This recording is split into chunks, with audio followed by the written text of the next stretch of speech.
Welcome back, everyone. We hope you enjoyed the first part of these interviews. Now, my wife Kate always reckons I like getting my head on camera. So the next person you're going to hear from today is me. Look, I do feel very privileged for not only had the opportunity to interview so many wonderful Tasmanian veterans for this series, but also for the many of my own experiences during my time with the Australian Army. To everyone watching this series and has supported us through this process, thank you.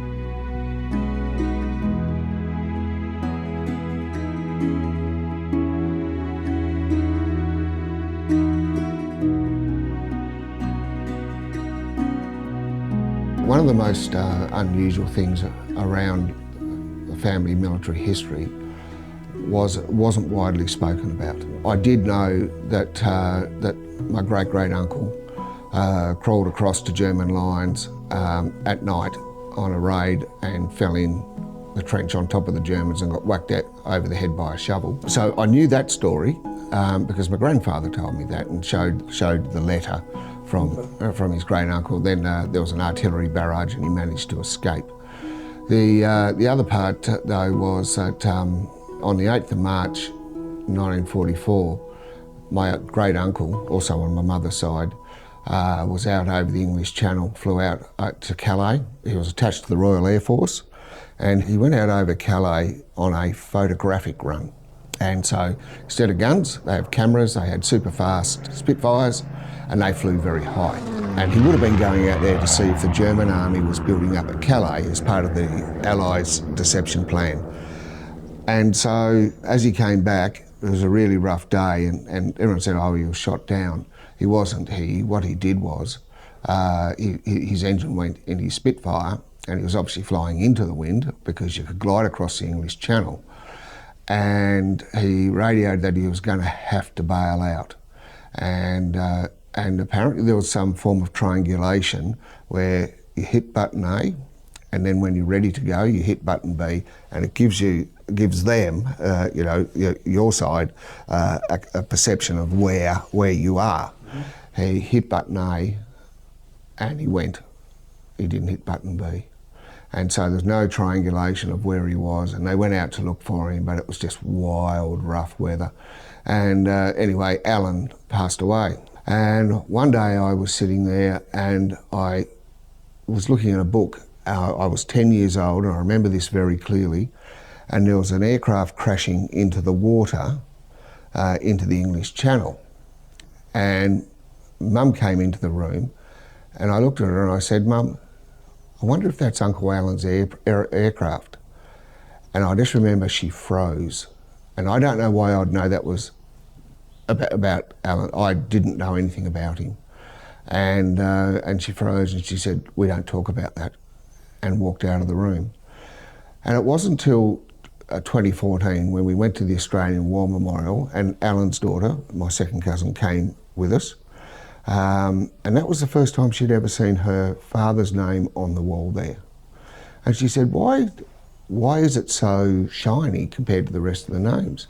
I said, that's because I come here often and, rub the names, When you lost someone in a war like that, families, the ripple effect went on for 2-3 generations.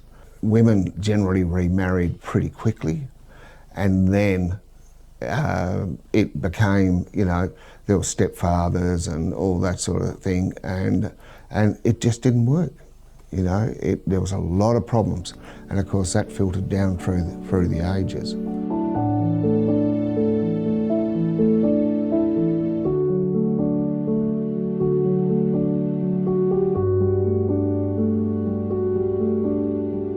Because I was so ill, I used to read a lot, and I used to read absolutely everything I could get my hands on.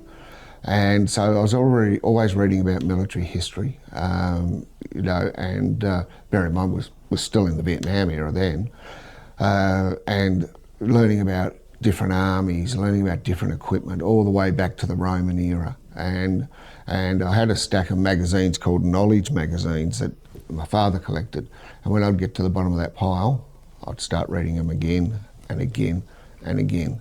And you know, my parents thought they'd make us smarter by getting the Encyclopedia Britannicas, the big leather-bound ones that are just, you know, fantastic.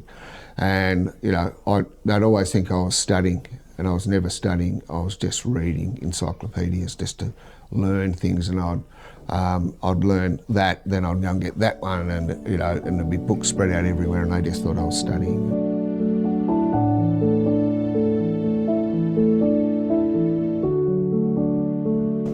Come here, Wonders. Come here, come here, come here. So, what I'm going to do, Brett, is I'm just going to introduce you to Maple. And Maple is Kate's little dog. It's a dachshund. It's the worst breed on the planet. But as you can see, they sort of get you into your heart. And I think, like many people, you know, dogs become our lives. If you look around the walls here, you know, despite having 3 kids and 2 grandkids, there are no pictures of them, but there are lots of pictures of dogs and paintings of dogs and all that. So dogs are very, very important. You know, when I get stressed, you know, my golden retriever comes in and you know, just relaxes me. And this one here, she's only young, but she actually thinks she's a golden retriever. So you see a lot of those humorous things, like where she's trying to swim or chase them down through the dog park. But, you know, dogs are really, really an advantage to people that are suffering mental stress or simply, you know, companionship.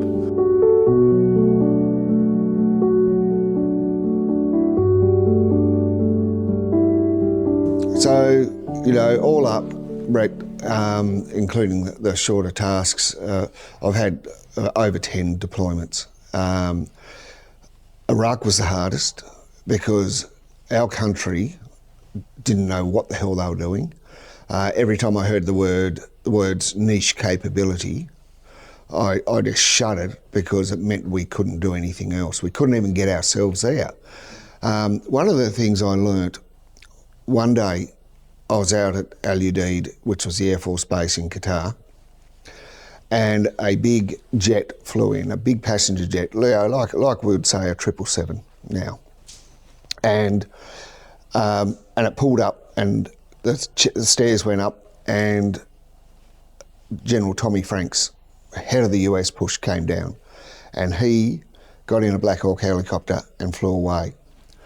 Next day, a Lear jet comes in and it taxis up, stops, 4 black SUVs pull up, and the British head of operations gets out of it and drives off. An hour later, our boss turned up driving himself. And that said to me exactly where we fitted into all that. We were making an effort, but we were like the 3-year-old that's trying to be something to 2 teenage brothers. And yeah, you can go and do that. We would do a convoy into town, into Baghdad. And I remember coming back one day and we had the 4 commando gun cars at the front and the back, covering bridges as we came up to them, and then covering the bridges as we went past. The Americans didn't do that. And after we came back, the convoy behind us got hit. And they'd been lying up on top of the bridge, but because the commandos with the gun cars were covering the bridge, so you basically like that, then like that, yeah, with 50 calibre machine guns, they didn't put their head over. The convoy behind us was American, and they got hit and people were killed. And so that was one of the fortunes of war, where things can change very, very quickly. Maple. Come on, Maple. Come on.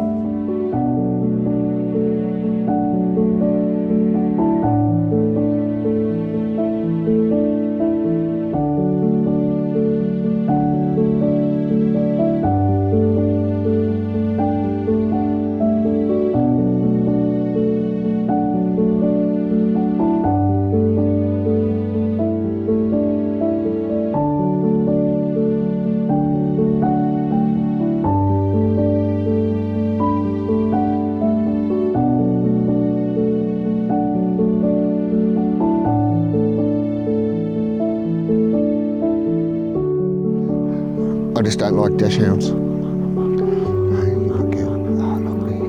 Look there.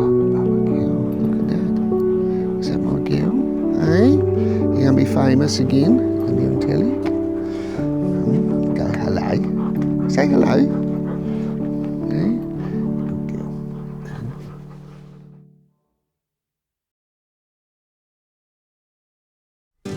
After completing Year 10 in Launceston, Josh Weir sought to follow in his grandfather's footsteps, and so in 1995 he joined the Australian Army. He deployed twice in his career, from the jungles of the Pacific to the deserts of the Middle East, specialising in medical support for several Army units.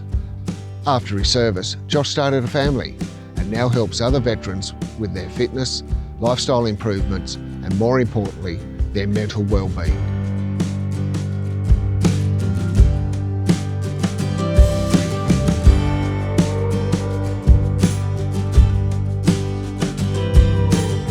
Well, good morning, Josh, and thank you for your time today. Not a problem, Philip. Well, tell us where we're sitting. We're currently in Halley Reserve, which is part of Lenna Valley. It's behind the RSL, and we're in our little memorial area that we created through the Teddy Sheehan grant, and it's used as, I guess, a place to sit and reflect when you need to. There's, say, on Anzac Day or Remembrance Day, the RSL bar area is too loud for you. You can just come out here and have a quiet beer, or just to sit and think, or throughout the working week if you want to have a relaxing time in the bush, because it is a lovely area. That's its purpose.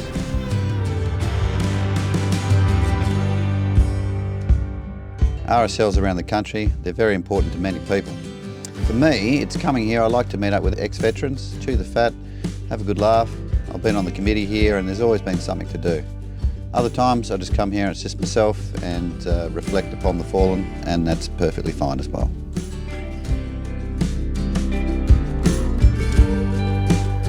So you mentioned a time to come and reflect, to commemorate, of course.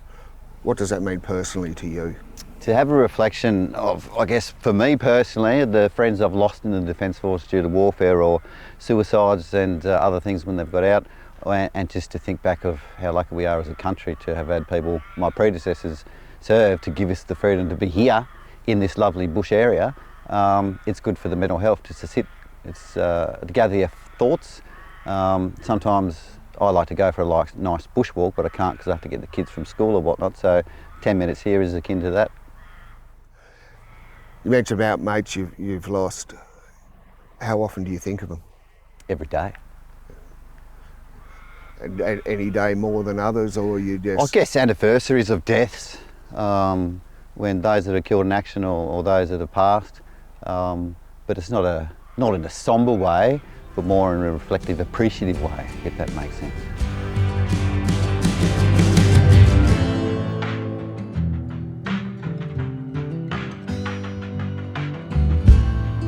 I don't know. And the current service member maybe does 5 to 6 years. There's no lifers anymore. There's no point in it because there's so much digital understanding for Gen Z and Gen Alpha, and you know, the teenagers, they know everything because that's what we all thought, but they do know everything because they can look it up, they can cross-reference it faster than us going to Encyclopedia Britannica when we were kids to find out.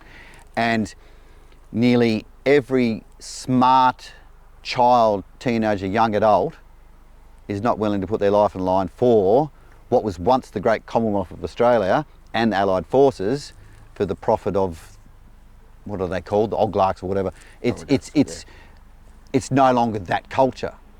Is that a good thing? I don't know, because it's changing the identity of Australia. It certainly changed Britain. London's unrecognisable, but London was made by the Romans, wasn't it? It's always been changing. But as a cultural thing, it will affect how people serve, why they serve, and how they can serve. You know, we're going into digital warfare with drones and all that type of stuff we've talked about, and a lot of today's kids can operate joysticks and stuff a lot better than we could with the remote weapon stations and things in Iraq. And people know how to code and all that. That's where cyber war's going, so maybe it's good. Who knows? As we wind this up, mate, is there anything else you'd like to add? Keep in contact with your mates, your good mates from the Defence Force. The funeral we had, or memorial last Saturday, it was as if we'd just come back from bush. And you know, I hadn't seen some of these cats for 25 years, and it was just, how you going, man? And just non-stop conversation and brotherly love. I'm sure Sheilas have their sisterly love, but in an all-male regiment, when you're combat, it is different. There's a saying, blood is thicker than water. I'm sure you know from where that comes, that the blood spilled on the battlefield is thicker than water of the womb. And that is exactly what it means.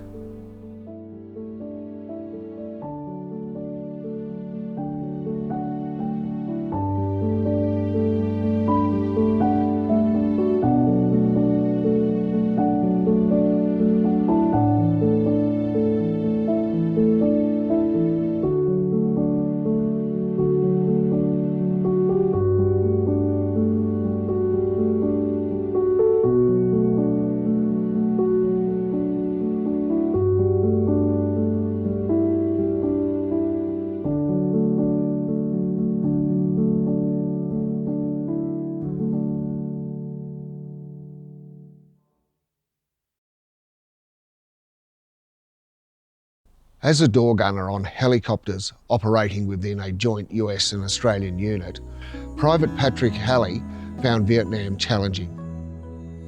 He participated on many search and rescue, supply and medical missions during his time in Southeast Asia. Yet despite this service, it took 5 decades for Pat to be issued with his gunner's wings, because no one could find him. He finally reconnected with his former counterparts and the wings were awarded in 2024. During February 1968, while on secondment to the 1st Contingent, he participated in aerial missions over hostile territory to support operations against communist aggression. During these flights, conducted by day and night in fair weather and foul, he displayed a high order of air discipline and acted in accordance with the best traditions of military service, in a role for which he volunteered to contribute to the accomplishment of the task mission in spite of the hazards inherent in repeated aerial flights over hostile territory. By his professional and devotion to duty, he has brought great credit upon himself, Australia and the Australian Army. Congratulations, Pat. Thank you.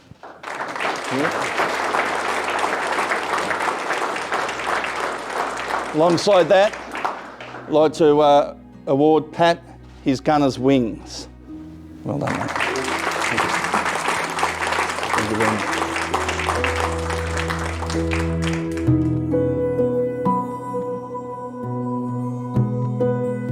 Well, after finding out that I was entitled to join these 135th in their assault company and awarded the wings and that, they did put on a big do for me, a big presentation for me up at Anglesey Barrage. Many thanks to the blokes that organised that. It went well and I went to the head really. It sort of was outstanding, yeah. The blokes flying the chopper and the maintenance officer on the other side, they were only, the pilots were only in their teens, and the other bloke, he was only young. I was the oldest one there and I was 21, so I thought, God, geez, you know, and these are only kids, but they knew how to do it, they knew what they were doing, yeah. So we're talking about the set of wings here? That's the wings, yeah. I'm entitled to wear them on whenever, same as the medals, just above the medals, there you go. And what does that symbolise? This is the door gunners only, and the crew chief. And so you're a door gunner on what type of aircraft? On the Uis, yeah. We had 2 door gunners, one on each side. The crew chief was on the other side, and he's the side with the propeller. So he was in charge of the chopper. That was his job. Whatever he said happened. And the other bloke on the other side, like myself, we was in charge of the M60s machine guns, and we had to keep them working all right. But the blokes that was before us, when they finished for the day, they used to go and wash them out in aviation fuel and just put them back on. He said, well, don't do that because the dust comes and blocks everything up. So just clean them and keep them going, which we did. But I had to make sure they were working and with the ammunition in them too, yeah. Well, actually, I went over as a reinforcement to the 6th Battalion, and when they went home, I had to go to the 2nd Battalion for the last 9 months, I suppose. And then the platoon commander came up and he said to me, I was getting towards the end of my tour, and he said, do you want to go on the choppers as a door gunner?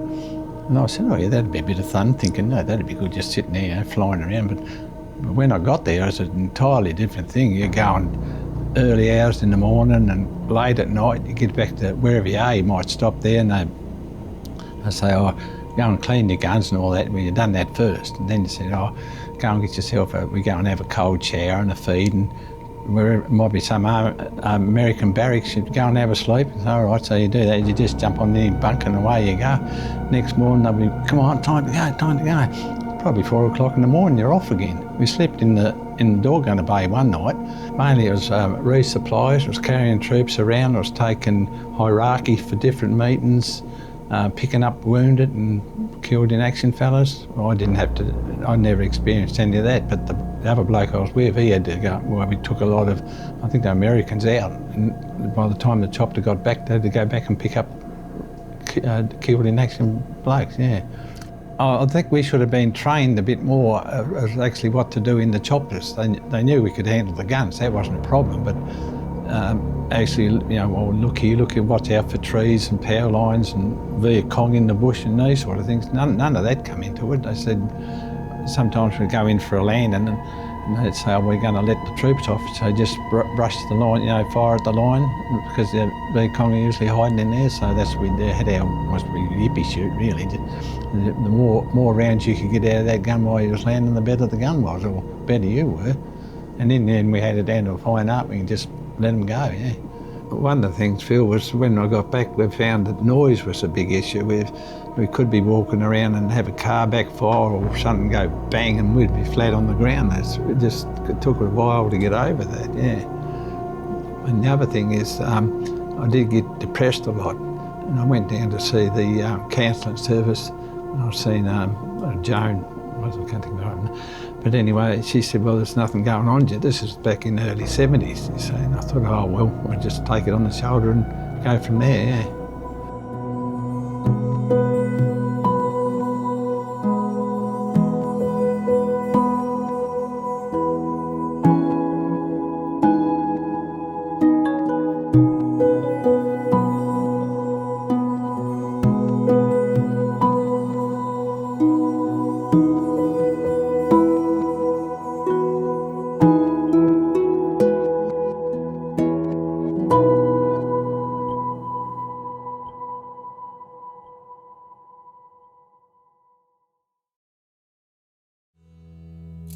It's a new whisper into your brain that set you on a treadmill. He under made you change your name. Okay, ready? So I just look at it, Phil? Yeah, just talk to me. Yep. Chris Munday joined the Royal Australian Navy at just 16 years old. Although he initially set out to become a surveyor, he trained as a sick berth attendant and at one point served as a sole medic aboard 3 different Navy ships. Chris's love of music runs deep. Today he remains active in his local fire station as the brigade chief and by supporting former service members as a welfare officer in northeast Tasmania.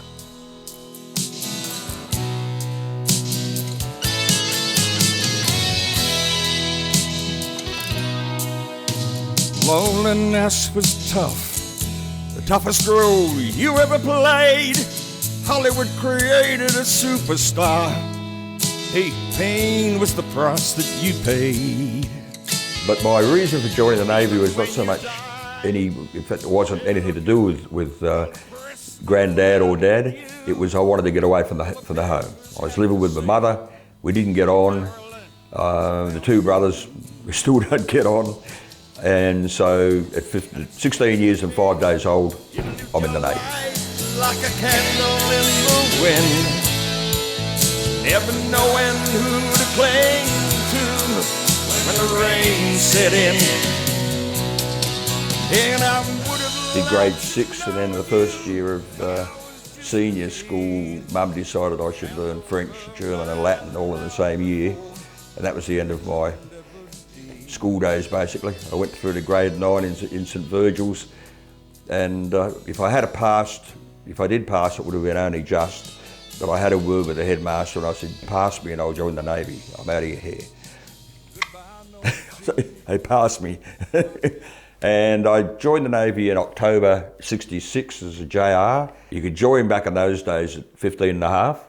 And so you actually had on the Sydney 16-year-olds in Vungtau Harbour. And I get a little bit amused when I hear, we're only 19. I think, mate, some of us were 16 and 17, you know. But of course, we weren't on the two-way firing range. We were on the Sydney.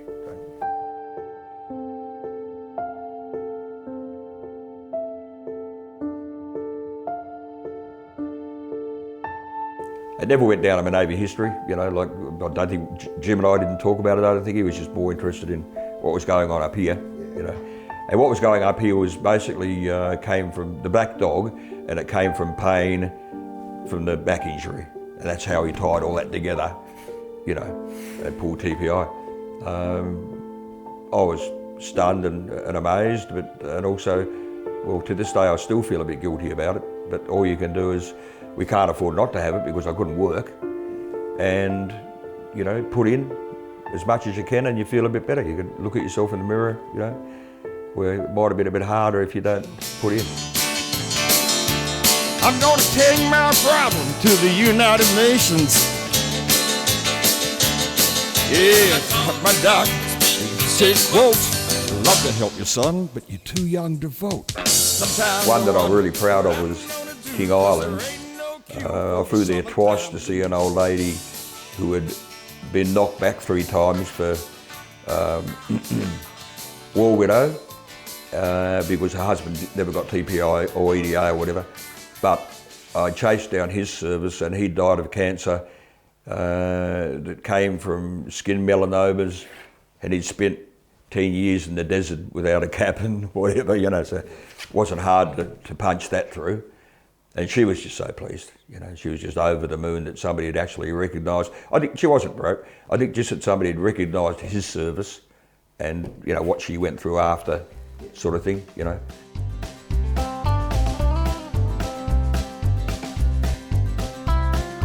That worked quite well, you know. I think we doubled the turnover in a pretty short time.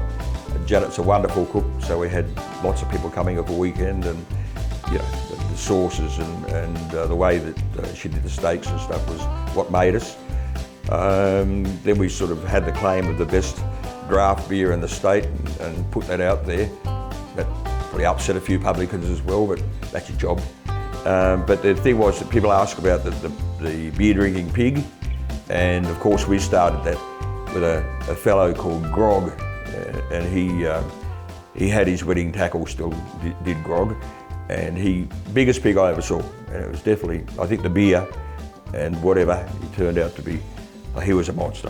When he got on the back of my Hilux, it went like this. You know, he was a big pig and quite friendly, but then he grew tusks like this and became a pig that didn't take pushing and prodding and poking too lightly. And so when we left him here, and about a year later, we came back to have a look. It wasn't that long, but sometime later, and he was a bit thinner and very unhappy, so we took him with us. Took him down south to where we were living, and they got their own pig, and I'd hate to think how many pigs Hubbard have had experience through since, but quite a few. Yeah. So Chris today, he's talking to 16-and-a-half-year-old Chris, back then. What advice would you give your younger self? Nah, I've had a good life, you know. I've spent a long time with a black dog, and serious black dog, and my wife's had to live with that, and that would have been pretty hard, you know. Yeah, I might go to bed, back in the old days, I'd go to bed for 5 days with a blankets pulled over my head and, you know, maybe drink some water. That was it, you know. I might take off in the van and come back when my head said I could come back, you know. But not so much since I joined the fire brigade, and not so much lately. It seems to be a thing that is getting less. But I self-treat myself, and we won't go any further with that.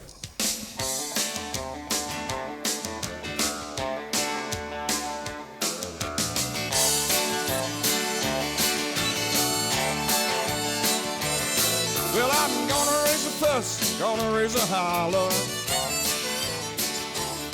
I'm working on summer, trying to make $1.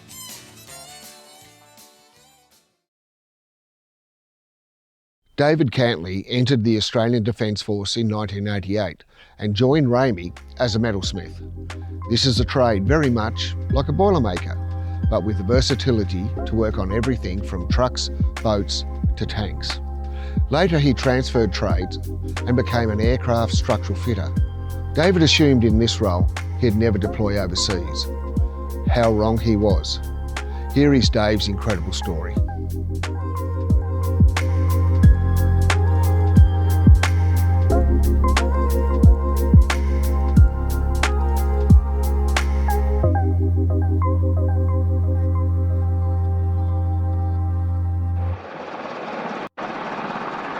It is dusk at Kandahar Air Base, an armed camp of 50,000 foreign soldiers, contractors and airmen, and the logistical hub of the war in southern Afghanistan. You land there. Whereabouts are you in Afghanistan? Right, so we landed in Kandahar, so it's Kandahar Air Base. They've got a range. It's not really a range, it's just shooting over the mountains. It basically goes over into Pakistan. Their houses, they're made of mud, they're called koalas. And so I had a good crack at one and just brought the machine gun onto it and just obliterated this koala. And this American, they've got civvies over there running, and he come running and he's going, stop. And I go, so he goes, there's people in there. Oh God. So I actually, well, we don't know, but so there's, because it was, well, we're going to have to go and check, but we can't because the whole area is uncleared because it's landmines. That much shit everywhere in Afghan. As soon as you leave any unmanned tracks, you're taking your life into your own hands. So this house and compound... No, it's just a house. Yeah, was on the range? Yeah, it's not a range as such. It's just what they call a range. At the back of TK? Yeah, yeah. How does that sit with you, Dave? Well, that took me... I can talk about it now without ending up in tears and that, but it was... Well, it's fucked. It really is fucked. Now they didn't want to do anything about it. That was all hush hush. But I brought it up in my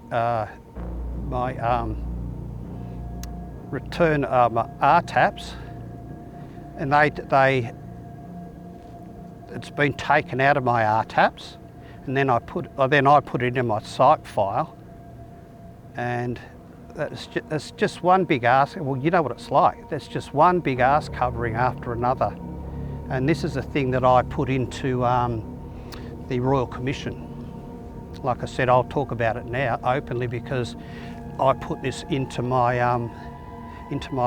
open case for the Royal Commission. So thinking about that incident, you know, in our minds, a range is something that's tightly controlled. Yes. And there it wasn't. There was none. And it was just a big yippee shoot. That's all it was just, here's our toys, have a go with your toys, and that's all it was. It was just a big adrenaline. And they just wanted to hide it because they knew they'd fucked up monumentally. And it was, yeah.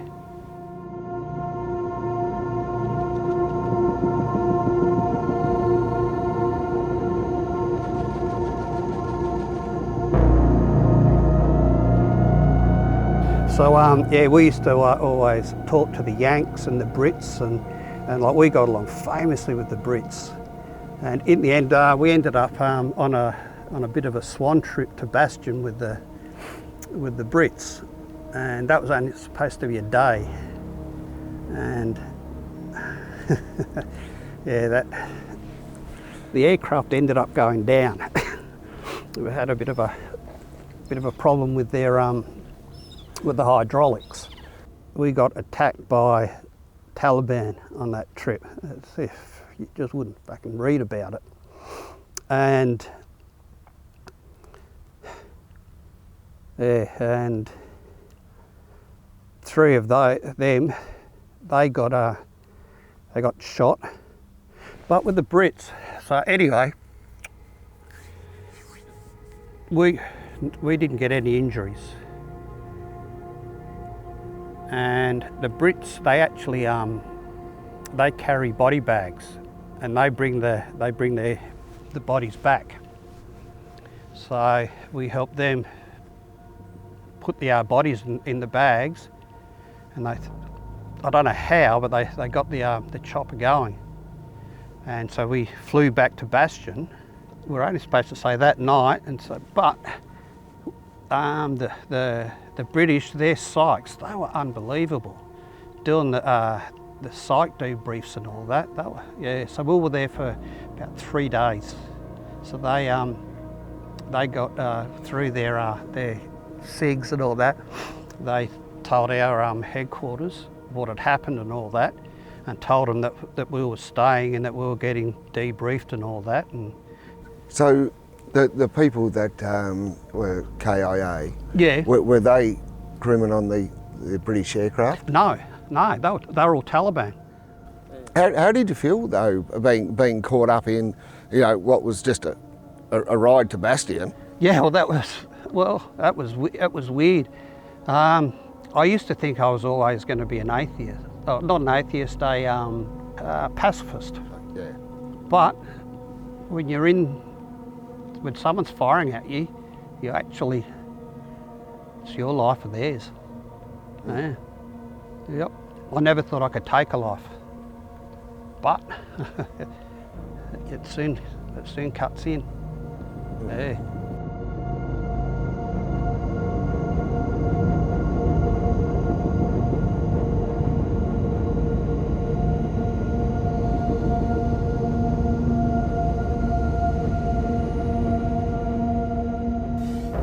I've taken a look at your service record. Yeah. You've had a few problems. Have I? Well, nothing much, this and that, but... Mate, I'm afraid you're past your use-by date. Why is that? Well, you've had injuries. I got over them. Depression. I spoke to people about it. Yeah, you thought you weren't getting the support you needed. Yeah, I thought that way because I was fucking depressed. Mate, you have to be deployable. I don't have to go back to the same job. Well, then what else can you do? What are you doing with yourself now? Whatever it is, mate, keep doing it. I can't put you back in. You've made a decision for whatever reason. You're going to have to live with that. I don't think I can. It was the best time of my life. Then remember it that way. I do. That's the problem.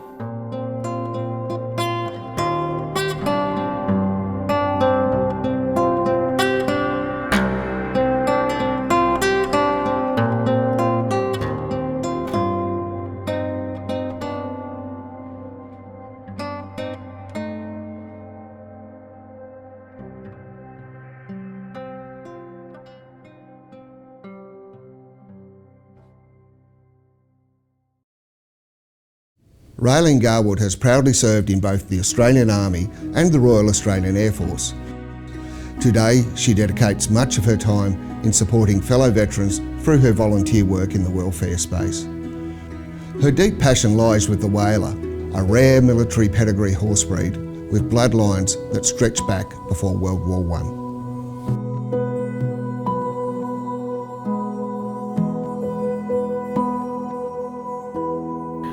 I was told, at the time it was a backhanded compliment, but I've learnt to appreciate the wisdom of that particular selection panel's decision, that I was probably too set in my ways to be successful at RMC in terms of the ability of the military to break you down, whether it's through fatigue, physical training, or just hard work, and then rebuild you in the identity of an officer that the Army wanted. One of the best and one of the worst things about being a veteran. It is very easy to become a victim veteran, and where's my entitlement? Bloody DVA. Oh, it's so unfair, I need 80 points, I want a gold card and $90,000 for my kids.